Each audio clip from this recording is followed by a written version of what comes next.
Les lutins gourmands de la montagne sucrée. Chapitre 3. Au-delà des collines enneigées du village de Noël se trouvait un endroit que peu d'humains avaient eu la chance de visiter, la montagne sucrée. Cette montagne était entièrement faite de friandises, ses pics étaient en chocolat, ses sentiers pavés de sucre d'orge, et ses rivières coulaient de sirop d'érable.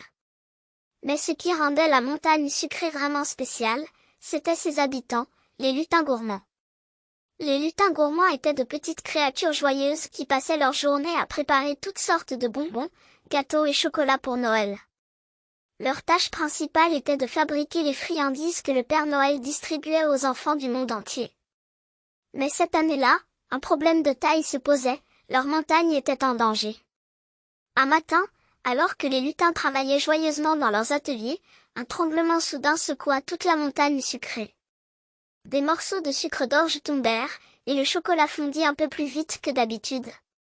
Le plus sage des lutins, nommé Biscuiton, convoqua d'urgence les autres lutins pour une réunion.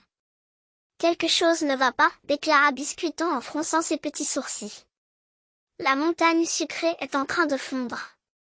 Si nous ne faisons rien, tout sera détruit, et Noël n'aura plus ses douceurs. » Les lutins étaient en panique. Ils savaient qu'ils devaient trouver une solution, mais ils ne pouvaient pas quitter la montagne sans risquer d'aggraver la situation. C'est alors que Biscuiton eut une idée.